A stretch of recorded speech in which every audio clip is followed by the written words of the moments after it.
자동차 튜닝의 모든 것을 알아보는 시간. 안녕하세요. 튜닝 인사이드의 권교기입니다. 자동차 성장 프로젝트 튜닝 인사이드의 8번째 시간인데요. 오늘은 과연 어떤 튜닝 파츠가 우리를 기다리고 있을까 궁금하시죠? 저도 무척 기대가 되는데요. 그럼 지금부터 알면 알수록 더욱더 즐거워지는 재미난 자동차 튜닝의 세계로 떠나보도록 하겠습니다. 여러분 준비되셨나요? 부릉부릉부릉부릉 출발!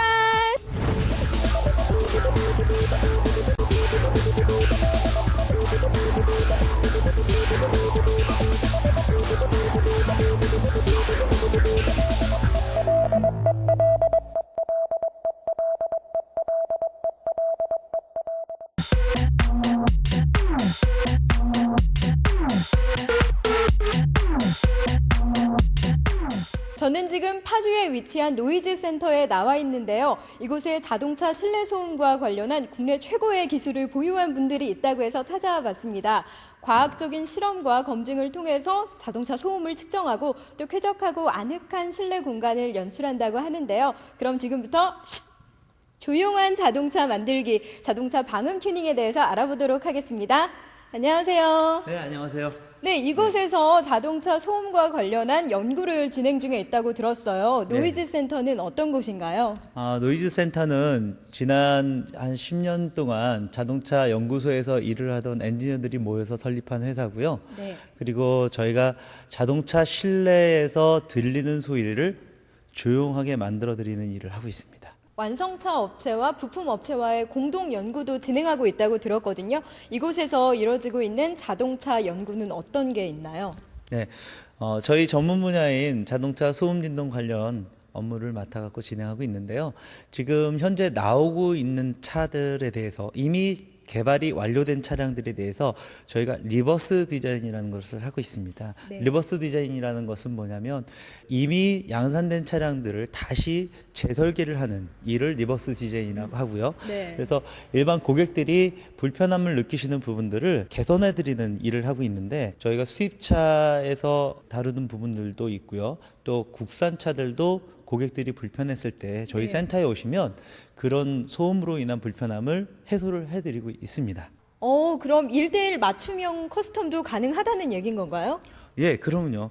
저희가 국내 최초로 시도하는 맞춤형 방음 시스템은요. 네. 과학적인 검증을 거치고 또 고객들로부터 실제적으로 현재 불편한 부분들에 대해서 얘기를 다 저희가 기록을 한 후에 그 의견을 반영해서 네. 방음을 해드리고 있어요.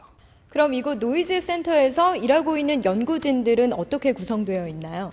네, 자동차 전문 연구소에서 지난 10년간 일을 하던 엔지니어들로 구성이 됐고요. 그리고 저희는 이제 자동차 공학 석박사의 학위를 마친 네. 사람들이 지금 현재 고객들 차량을 직접 시공을 해드리고 있습니다. 이곳 노이즈 센터만의 특징이 있다면 뭐가 있을까요?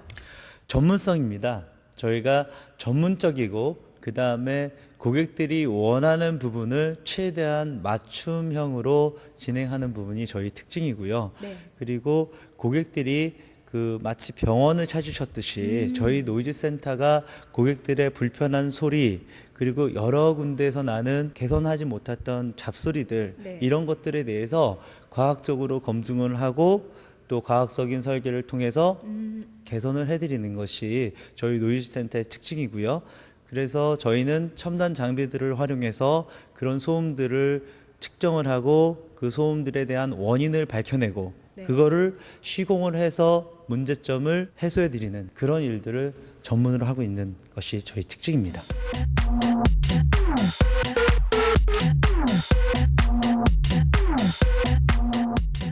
튜닝 인사이드 스테이지 2 빠르게 튠업되고 있습니다. 자동차 방음 튜닝에 대해서 좀 더 자세하게 알아보도록 하겠습니다.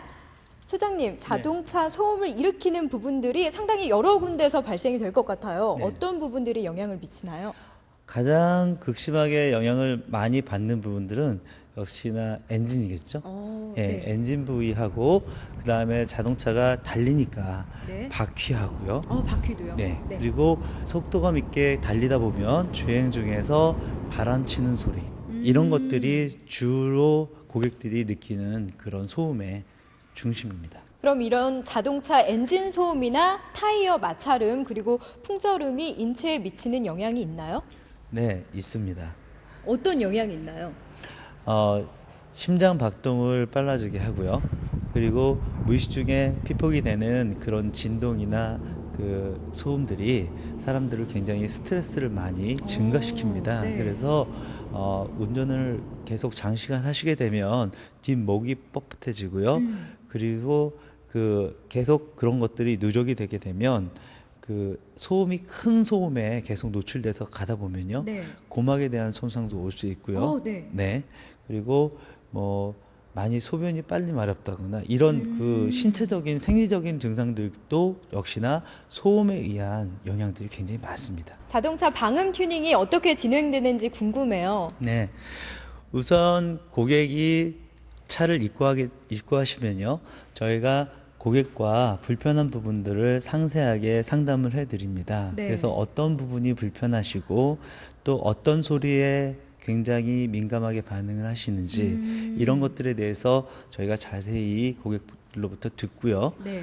그리고 차를 갖고 저희가 직접 테스트를 한 후에 그 테스트에서 나온 데이터들을 분석을 해서 그 고객이 말씀하시는 원인에 대해서 저희가 찾아내고 그 원인들을 설계를 합니다. 네. 개선할 수 있도록 설계를 해드리고 그리고서 시공을 통해서 완성을 시킨 후에 다시 재시험을 해서 네. 원인이 잡혔는지를 다시 확인하는 절차를 거치죠. 그리고 나서 다 시공이 끝나고 난 후에는 고객과의 검증 절차를 거칩니다. 그래서 같이 시승을 해보면서 여기 갖고 오셨을 때 노이즈센터 갖고 오셨을 때 네. 상황들이 개선이 됐는지 마음에 드시는지 이런 것들을 저희가 확인한 후에 고객한테 차를 드리게 되죠. 그 고객의 의뢰에서 마지막에 출고가 됐을 때까지 걸리는 시간은 얼마나 걸리나요? 저희가 다양한 테스트와 검증 절차를 거쳐서 진행을 하고 설계 또한 그 굉장히 여러 가지로 디테일하게 진행이 되기 때문에 보통 3일 정도의 소요 시간을 갖고 일을 하고 있습니다. 자동차 방음 튜닝에도 종류가 여러 가지 종류가 있을 것 같아요. 어떤 종류가 있나요?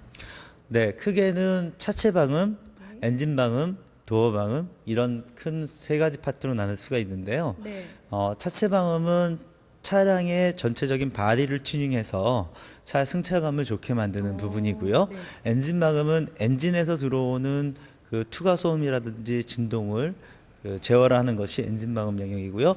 도어 방음은 주로 저희가 오디오 튜닝을 한다든지 그리고 달릴 때의 도어로 들어오는 그런 윈드 노이즈를 제어하는 이런 부분들 때문에 도어 방음을 하는데요. 보통 이제 차체로 치면은 그 세 가지 파트로 크게 나눌 수가 있습니다. 자동차 방음 튜닝이 이루어지기 위해서는 그 전에 설계가 있어야 하잖아요. 설계는 어떤 과정을 거쳐서 진행되는지 궁금하거든요. 네. 설계 과정에서는 우선 시험을 한 테스트 결과를 바탕으로 해서 고객이 말씀하시는 그 불편한 부분들이 어떤 부분인지를 저희가 분석하는 과정을 거칩니다. 그리고 네. 그 소음의 원인이 어느 경로를 타고 유입이 되는지를 저희가 분석을 하게 되죠. 그래서 그런 분석된 데이터를 기준으로 해서 저희가 소재 선정을 하고요. 네. 그 소재를 어느 정도 사이즈로 어떻게 적용할 것인지에 대해서 저희가 설계를 하게 되고 그것을 차량에 적용해서 개선을 시키는 과정을 거칩니다. 차량에 적용할 소재를 선택하신다고 하셨는데 어떤 소재를 말씀하시는 건가요? 차를 조용하게 만들려면요 여러 가지 다양한 소재들이 있습니다. 네. 그래서 소음의 종류, 진동의 종류에 따라서 그 소음이나 진동에 맞는 소재들을 잘 선정을 해줘야 되는 것이 맞는데요. 그거는 주파수 특성이라는 부분 때문에 그렇습니다. 그런데 저희가 갖고 있는 여러 가지 다양한 소재들이 있는데요. 그 소재와 소음의 종류와 매칭이 잘 안 되게 되면은 소리가 제대로 잡히지 않게 되죠.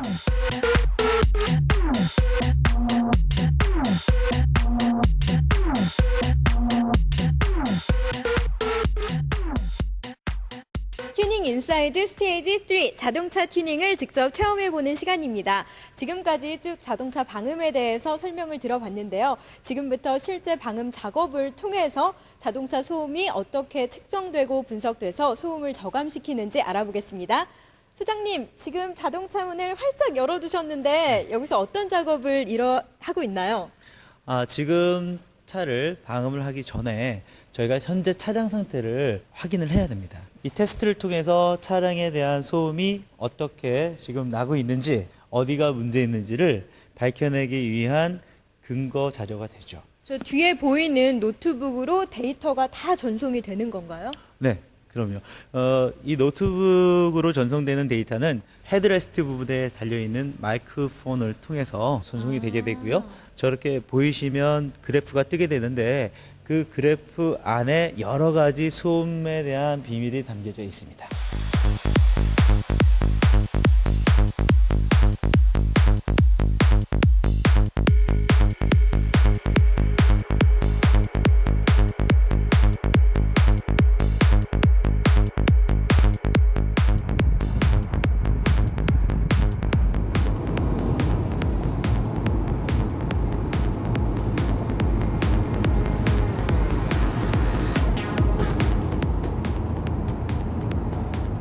이 오버올 레벨에 대한 주파수별로 어느 주파수 대역에서 소음이 좀 민감한지에 대해서 나중에 이 데이터들을 보고 어느 부분을 좀 더 방음을 해줘야 되는지, 뭐 강성 보강을 해야 되는지, 댐핑을 해야 되는지 그런 것들을 저희가 좀 판단하는 기준이 되는 데이터가 되겠습니다.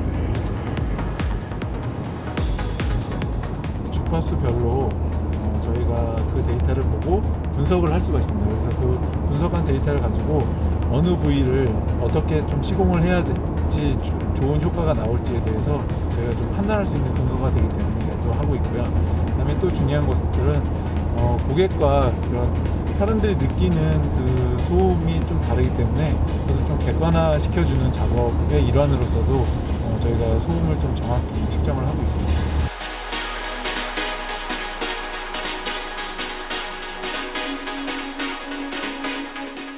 주행은 일반적으로 정속하고 런업이라고 해서 1000rpm부터 가솔린은 한 6000rpm, 디젤 같은 경우는 1000에서 한 4000rpm까지 일반적으로 한 3단 조건, 좀 악조건을 저희가 측정을 합니다. 그걸 통해서 엔진 소음에 대해서 어느 구간에서 좀 문제가 되는지를 저희가 판단을 하고요. 정속을 시험하는 이유는 정속을 통해서 그 소음 레벨도 알 수 있고, 또 그것들이 뭐 어떤 하체에 영향이 있는지, 엔진에 영향이 있는지, 아니면 좀 고속에서 뭐 바람 소리가 영향이 있는지를 판단하기 위해서 정속 시험을 하고 있습니다.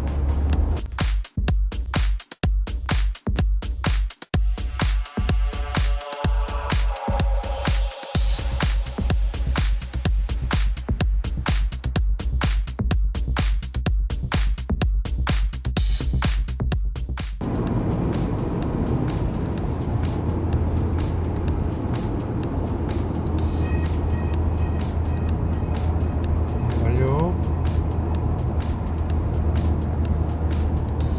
지금 현재 100km는 앞좌석의 경우는 한 65.4dB 정도가 나오고 있고요.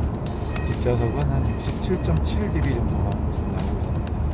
120km에 비해서는 한 2dB 정도 낮은 수치가 되겠습니다.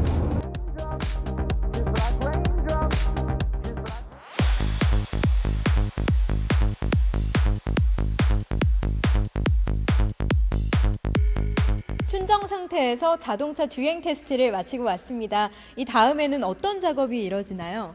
네, 지금 주행 테스트를 끝난 후에는 그 차량에 대한 강성 테스트를 할 겁니다. 네. 그래서 차가 어디가 취약한지를 저희가 분석하는 작업을 다시 할 건데요. 그것도 역시 테스트를 통해서 약한 부위를 측정하고 그 약한 부위에 어떤 소재를 적용할 것인가를 결정하는 그런 실험을 할 겁니다.